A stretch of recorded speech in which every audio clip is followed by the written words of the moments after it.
Supreme court में EVM का case लेकर गया, ईवीएम का केस लेकर गया। 24 अप्रैल 2017 को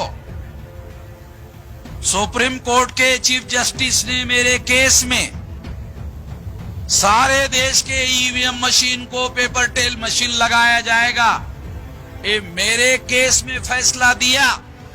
और 2019 के चुनाव में 100% ईवीएम को पेपर टेल मशीन लगा। ओ मैंने लगवाया, किसी अखबार ने कोई खबर नहीं छापी। So called national press, so called तथाकथित राष्ट्रीय मीडिया ने खबर नहीं छापी। वो अपने को बहुत बड़ा राष्ट्रीय मीडिया कहते हैं। तो सुप्रीम कोर्ट में जाकर हमने केस जीता।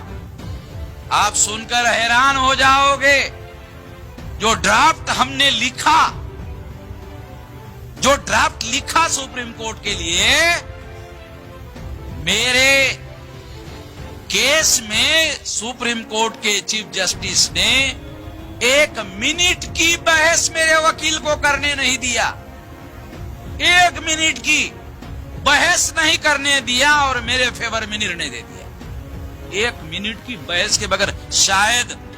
शायद ये सुप्रीम कोर्ट के इतिहास में शायद ही पहला केस हो कि उसका वकील 1 मिनट का बहस नहीं कर रहा है और उसके फेवर में केवल ड्राफ्ट के आधार पर जजमेंट लिखा जा रहा हो। आप अंदाजा लगा सकते हो कितना बेहतरीन डॉक्यूमेंट लिखा गया होगा।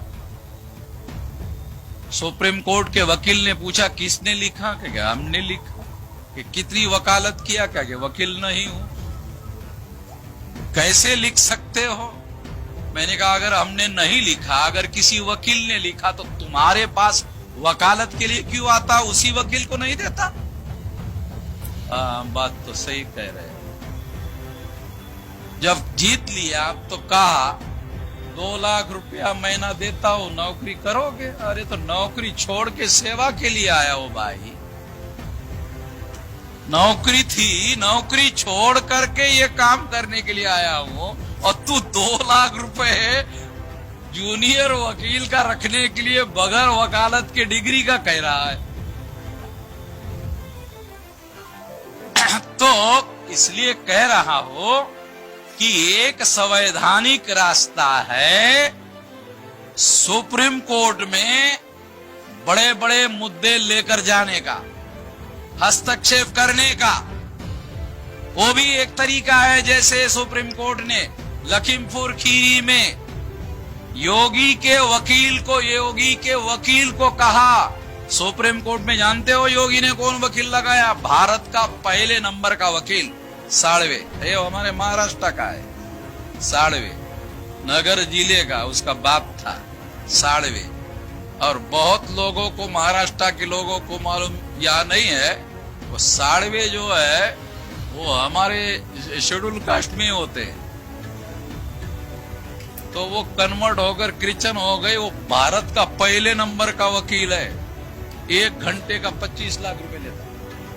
घंटे का सुप्रीम कोर्ट में खड़ा होने का 25 लाख रुपए लेता है।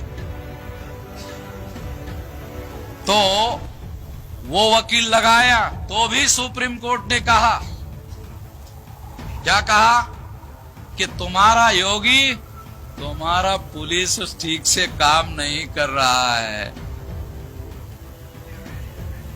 कितने लोगों को पता है योगी कौन से क्लास में जाके पढ़ा, कौन से स्कूल में पढ़ा है?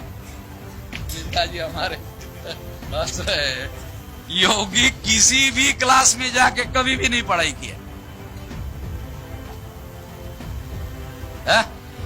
तो ऐसे ही तो आरएसएस को लोग चाहिए ना। और जब डिग्री मांगा किसी ने कि नरेंद्र मोदी की डिग्री क्या है, तो मांगने वाले पर ही पाबंदी लगा दिया। तो इस तरह से साथियों तो ये 3 रास्ते, संवैधानिक रास्ते लड़ने के लिए आने वाले समय में अभी हमारे सामने है और तीनों रास्तों का उपयोग करेंगे और ये लड़ाई लड़ेंगे संवैधानिक तरीके से। ध्यान रखो कि मैं गैर संवैधानिक तरीके से काम करने का आदी नहीं हूं। गैर संवैधानिक तरीके से मैं काम नहीं करूंगा। मैं ऐसा कोई आश्वासन आपको नहीं दे सकता कि मैं गैर संवैधानिक तरीके से, इलीगल तरीके से कोई काम करूंगा। मैं ऐसा कोई काम करने वाला नहीं हूं। संविधान के दायरे में रहकर बहुत बड़ी लड़ाई लड़ी जा सकती है। यहां का इटावा का मैजिस्ट्रेट है, वे माने कहा है? ये डॉक्टर माने, ये इन्होंने कहा कि वो मना कर रहा है देने के लिए परमिशन। तो मैंने कहा ये 4 लाइन मैं लिख कर देता हूं, ये लिखो। तो 4 लाइन लिखा, लेटर लेके गया, मैजिस्ट्रेट को दिखाया। मैजिस्ट्रेट ने कहा लेके जा। बोला बराबर नोमानी साहब, मैजिस्ट्रेट मना कर रहा था, 4 लाइन लिख कर दिया।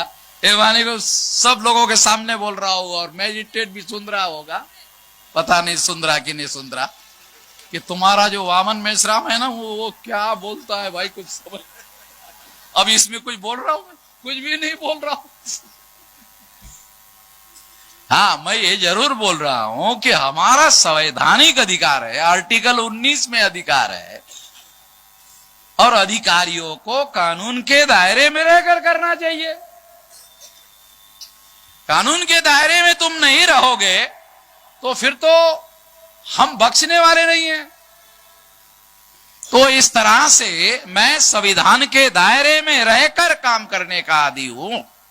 तो इतने अधिकार दिए हमारे संविधान में, और फिर संविधान हमारे बाप का है, तुम्हारे बाप का तो है नहीं।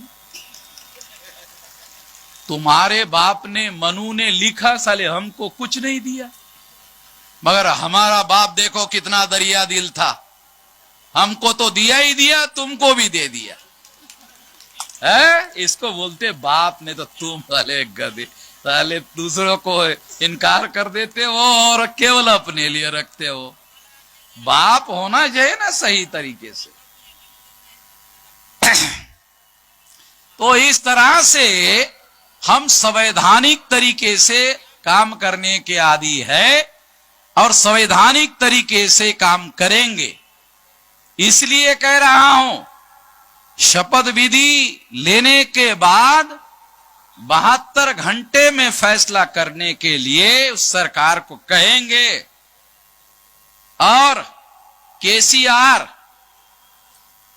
ये जो तेलंगाना का मुख्यमंत्री है ना, केसीआर, के चंद्रशेखर राव, 24 घंटे में गिनती कर लिया सारे के सारी। केसीआर ने 24 घंटे में। तो सरकार बहुत ताकतवर होती है, सरकार बहुत शक्तिशाली होती है। कहा कि 24 घंटे में चाहिए और कोई मशीनरी दूसरा काम नहीं करेगी, एक ही काम करेगी, तो शाम तक खत्म। 24 घंटे में कर दिया। कर सकती है। उत्तर प्रदेश बड़ा स्टेट है तो बड़ी मशीनरी है, उत्तर प्रदेश में भी 24 घंटे में हो सकता है। मगर ये देश का प्रधानमंत्री बैकवर्ड क्लासेस का है। सुप्रीम कोर्ट में हलफनामा दिया, हलफनामा में झूठा हलफनामा दिया। हमने, हमारे पास रिकॉर्ड है, हमारे पास रिकॉर्ड है कि झूठा हलफनामा दिया। और सुप्रीम कोर्ट में झूठा हलफनामा देना क्रिमिनल ऑफेंस है। उसके हमारे पास डॉक्यूमेंट्री एविडेंस है झूठे हलफनामे के। तो हम लोग दस्तावेज और सबूत इकट्ठा करने के भी माहिर हो गए। कैसे सबूत इकट्ठा करने चाहिए। तो इस तरह से ये लड़ाई लड़ी जाएगी, आप लोगों की लड़ाई लड़ी जाएगी, कमजोर और मजलूम लोगों की लड़ाई लड़ी जाएगी। जालिम लोगों के विरोध में तमाम मजलूमों को बाबा साहब आंबेडकर ने लिखा, जाति मत देखना, रंग मत देखना, झोपड़ी में रहता है ये मत देखना, महल में रहता है ये मत देखना, कौन से धर्म का है ये मत देखना, उसकी हाइट लंबी है या छोटी है ये मत देखना। तो ये लिखित है और वो सिद्धांत को लेकर हम लोग सारे देश भर में संगठन बनाया। 13 स्टेट और 140 जिलों में वामसेफ संगठन था, केवल 13 स्टेट में और 140 जिलों में। तब काशीराम जी ने ऐलान किया था मुलायम सिंह जी को मुख्यमंत्री बनाएंगे। बनाया है? बनाया कि नहीं बनाया? बनाया। अभी 31 राज्यों में 567 जिलों में 4000 से ज्यादा तहसीलों में 22,000 से ज्यादा ब्लॉक में 1.5 लाख से ज्यादा गांवों में हमारा नेटवर्क फैल गया है। इतना विशाल आंदोलन हो गया है। तो आंदोलन को, मिशन को हमने कमीशन नहीं बनाया, बनने दिया और कहा था लोगों को कि महावत बनाएंगे। वादा किया था। क्या वादा किया था? महावत बनाएंगे, क्योंकि हाथी कभी भी पागल हो सकता है। आपको लग रहा होगा कि मैं बहुजन समाज पार्टी के हाथी के बारे में बोल रहा हूं। नहीं नहीं नहीं नहीं नहीं, राजनीति का हाथी, सत्ता का हाथी कभी भी पागल हो सकता है। बुजुर्ग कहते हैं कभी भी पागल हो सकता है। इसके पहले कि वो पागल हो जाए, महावत खड़ा कर देना चाहिए, ताकि वो पागल होने के बाद कहीं पैर हमारे ही सर पर ना रख ले, साले हमको ही कुचलने का काम ना करे। इसके लिए महावत हमारे पास होना चाहिए और हमने महावत खड़ा किया हुआ है।